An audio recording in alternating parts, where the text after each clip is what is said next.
She had not won the championship yet, but she was already sitting in that chair. It is a small detail, the kind that rarely survives the highlight reels. Music, almost nobody talks about what happens before a final begins. The quiet warm-up, the trophy resting silently beside the court, the feeling of an entire crowd studying every movement as if they already know how the story ends.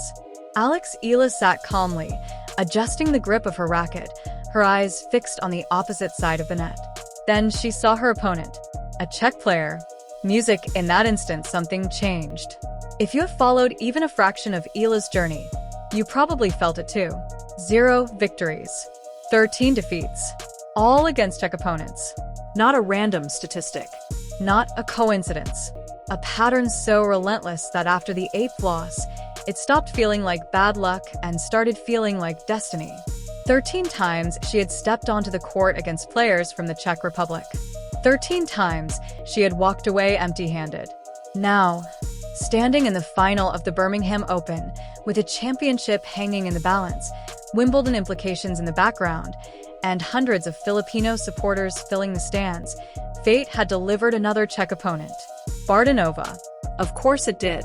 The universe was clearly not interested in subtle storytelling. But this is not simply a tennis story. It is not even a Birmingham story.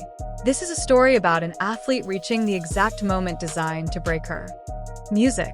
And deciding, in front of thousands of people, that she would not break.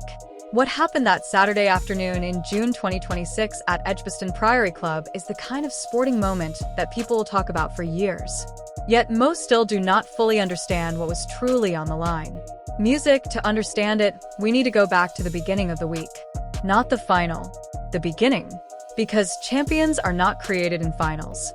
They are revealed there. The first warning sign for the rest of the draw came in the second round against Russian qualifier Karyva. On paper, it looked routine. Music, in reality, it was anything but. Karyva stormed ahead and built a commanding 5-2 lead in the second set. The crowd sensed danger. You could feel it. That familiar shift when spectators lean forward in unison, every eye suddenly locked onto the court. Then Eala responded. She won 5 consecutive games. Not 4. 5. She erased the deficit and closed the set without allowing Karyva another game. That was not momentum. That was not luck. That was competitive instinct operating at its highest level. Music, some athletes discover a hidden switch deep within themselves. Most never find it. Even fewer learn how to activate it under pressure. Eala did. Watch her between points during that comeback. The bounce in her steps. The focus in her eyes. The certainty in her body language. She carried herself like someone who had already decided how the match would end. Anyone paying close attention that day should have left with one thought. Something special is happening in Birmingham. Fast forward to the final. The honest truth is that Eala controlled large portions of the opening set. Real control. The kind that can be felt from the stands. Every serve had purpose. Every rally followed a plan. Every point seemed connected to a larger strategy. She found another gear and slowly began taking command. One game at a time. Then all at once. Yet somehow, when the set ended, the scoreboard read 7-5 Bardonova. The crowd fell into that strange silence that is not really silence at all. Music, it is the sound of thousands of people thinking the exact same thing.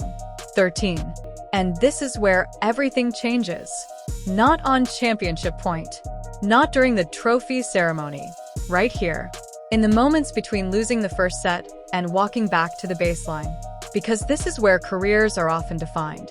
A player carrying 13 consecutive losses against Czech opponents, standing in a final after dropping the opening set, has every reason to become cautious.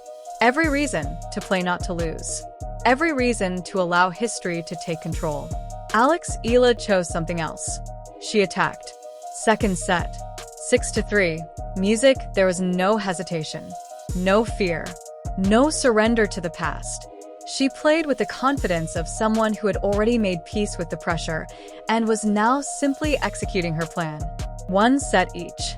Everything would come down to the third. And a deciding set on grass is a different kind of battle. Every point demands something. Your legs. Your lungs. Your concentration. your nerves. After more than 2 hours of tennis, players are no longer just striking a ball. They are carrying accumulated pressure, emotional fatigue, and the knowledge that one mistake can change everything. Eala surged ahead 5-3, 2 games away from the title. The Philippine flags began waving.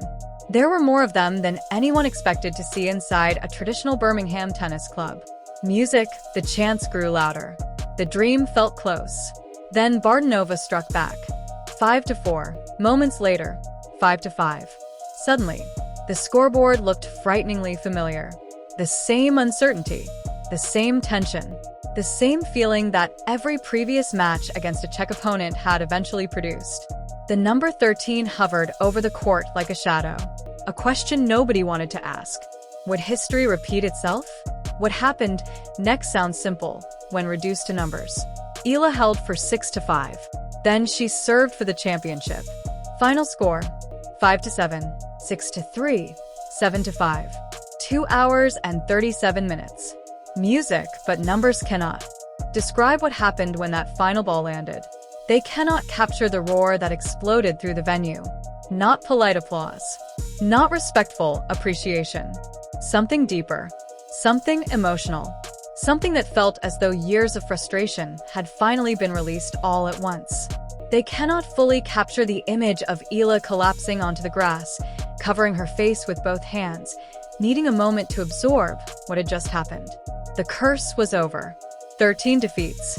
2 years of frustration. All gone. Finished. Ended. On a grass court in England. In front of hundreds of Filipino fans who had come to witness history from every corner of the United Kingdom, they came to witness the moment. And for a moment, let's talk about those fans, because this is the part most tennis broadcasts barely mention. Edgbaston Priory Club is not Wimbledon. It is not a giant stadium capable of holding tens of thousands of spectators. Music, it is an intimate grass court venue steeped in history, surrounded by classic English architecture and generations of tennis tradition. Beautiful, timeless, and usually quiet. But on that Saturday afternoon, it felt different. The stands were filled with Philippine flags. Families traveled for hours. Supporters took long train rides across the country. Parents brought children to their first ever live tennis match. Overseas Filipino workers who had followed Alex Eala's journey from thousands of miles away suddenly found themselves sharing the same space as the moment they had been waiting for. And perhaps the clearest sign of that connection came earlier in the week. After one of her opening matches, Eala began her on-court interview, as usual. Then she glanced toward the crowd. And stopped. Music for a second, she seemed genuinely surprised. Because this was Birmingham, England. Not Manila, not Quezon City, not a home tournament. Yet the support felt exactly like one. She switched to Filipino and simply said, "Thank you for the support. I didn't expect this many of you to be here." That single sentence revealed something rankings never can. Rankings measure performance. What filled those stands was something far more powerful. It was trust. A connection built one match at a time. One comeback at a time. One difficult moment at a time. Through matches where she refused to surrender. Through deficits she refused to accept. Through every interview where she spoke to her supporters as though they were part of the journey. Because they were. That connection crossed oceans. It crossed borders. It crossed generations. And when she finally collapsed onto the grass after championship point, those supporters celebrated as if they had won something too. Music, because in a way they had. You cannot manufacture that kind of relationship. No marketing campaign creates it. No sponsorship package buys it. It has to be earned. And Alex Eala earned every bit of it. But the story does not end with Birmingham. In many ways, Birmingham was only the beginning. Because this title was more than a trophy. It was a strategic move in a much larger game. A week earlier, Eala arrived ranked 37th in the world. Now she is climbing. And the timing could not be more important. The Wimbledon seeding cutoff is rapidly approaching. Music, most casual fans never think about seedings. They should. Because seedings can completely reshape a tournament. Unlike many events, Wimbledon places significant value on grass court performance. Success on the surface matters. And right now, Alex Eala is producing the best grass court tennis of her career. That opens a door. A very important door. One that leads directly into the top 32 seeds. And the difference between seeded and unseeded at Wimbledon is enormous. Last year, Eala entered unseeded. In the opening round, she drew the defending champion. Her tournament was effectively thrown into the deep end from the very first day. One unfortunate draw. One impossible challenge. One early exit. Music, a seed changes everything. Seeded players avoid other seeds during the opening rounds. That means time. Time to adapt. Time to settle. Time to build confidence. Time to find rhythm on the most unique surface in tennis. For a player whose game naturally suits grass, that advantage could be priceless. And right now, she sits just a couple of victories away from putting herself in that position. Which brings us to the next stop on the journey. Queen's Club, London, Tuesday. First round opponent, Shuai Zhang, an experienced veteran, a fighter respected throughout the tour. At 37 years old, she brings nearly 2 decades of professional experience onto the court. And she did not receive any favors to get here. Music, she battled through qualifying. She defeated promising British prospect Hannah Klugman, then overcame grass court specialist Heather Watson. She earned every step of her place in the draw. That makes her dangerous. But it also makes the challenge clear. Because if Alex Eala produces anything close to the level she displayed in Birmingham, she should be favored. The serving, the movement, the aggressive shot-making, the confidence under pressure, the ability to elevate her game precisely when it matters most. All of it points in one direction. The numbers say she can win. The real question is something harder to measure. Did Birmingham travel with her? Did the momentum survive the journey? Did the player who erased a 5-2 deficit? The player who stared down history at 5-5 in a deciding set?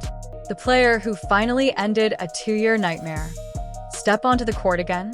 Music, that answer begins arriving on Tuesday.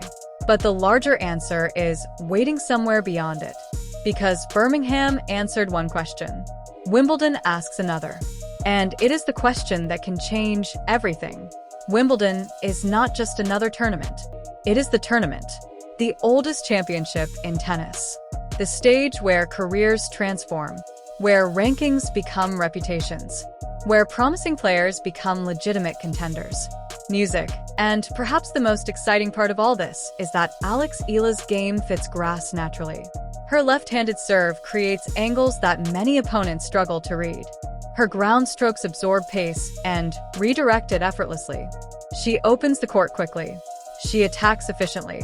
She forces opponents to defend uncomfortable spaces. This is not a player stumbling onto grass and finding temporary success. This is a player discovering a surface that amplifies her strengths.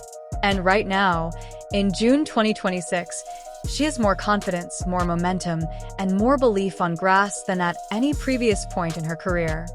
She is only 21 years old. She just conquered a hurdle that followed her for 2 years. She won a championship by surviving the exact situation that once would have broken her. Music, she has supporters traveling across countries to watch her play. She has momentum. She has opportunity.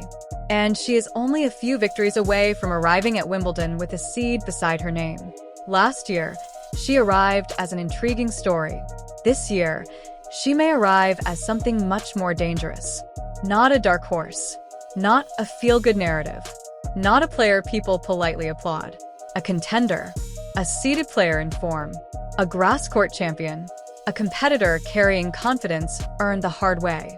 And an entire nation watching every point. That is what Birmingham created. That is what finally turning 13 losses into one unforgettable victory truly meant. Music, the next few weeks will tell us where the story goes next. But if Birmingham taught us anything, it is this. Sometimes the moment that changes everything arrives disguised as a single match. A single final. A single point. Alex Eala fell to the grass and covered her face. When she looked up, the flags were waving. The crowd was roaring. The trophy was waiting. Queen's comes next. Then Wimbledon. Then whatever awaits beyond. And if Birmingham was any indication, the rest of the tennis world may want to start paying very close attention. Laban Alex. The journey is only getting started.